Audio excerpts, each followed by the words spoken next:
கொடைக்கானலை நோக்கி வந்த மலேசியா சுற்றுப்பயணிகள் பயணம் செய்த வாகனம் பழனி பிரதான மலைசாலையில் வெள்ளைப்பாறை அருகே 100 அடி பள்ளத்தில் தடுப்பு கம்பியை இடித்துக் கொண்டு பாய்ந்தது. பலத்த காயங்களுடன் உயிர் தப்பிய சுற்றுலா பயணிகள்.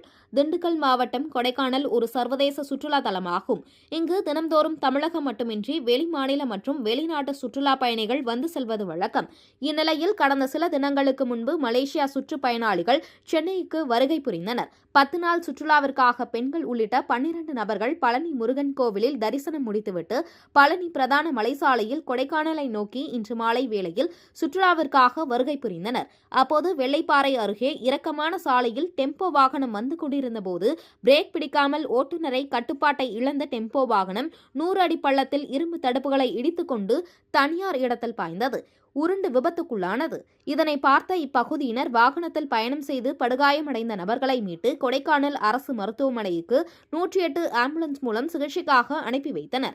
இதில் 4 நபர்களுக்கு பலத்த காயமும் 8 நபர்களுக்கு சிறிய காயமும் ஏற்பட்டுள்ளது. இதனை அடுத்து இந்த சுற்றுலா பயணிகளுக்கு தீவிர சிகிச்சை அளிக்கப்பட்டு வருகிறது. இந்த விபத்து காரணமாக பழனி பிரதான மலைசாலையில் போக்குவரத்து பாதிப்பு ஏற்பட்டதுடன் சிறிது நேரம் பரபரப்பாக காணப்பட்டது.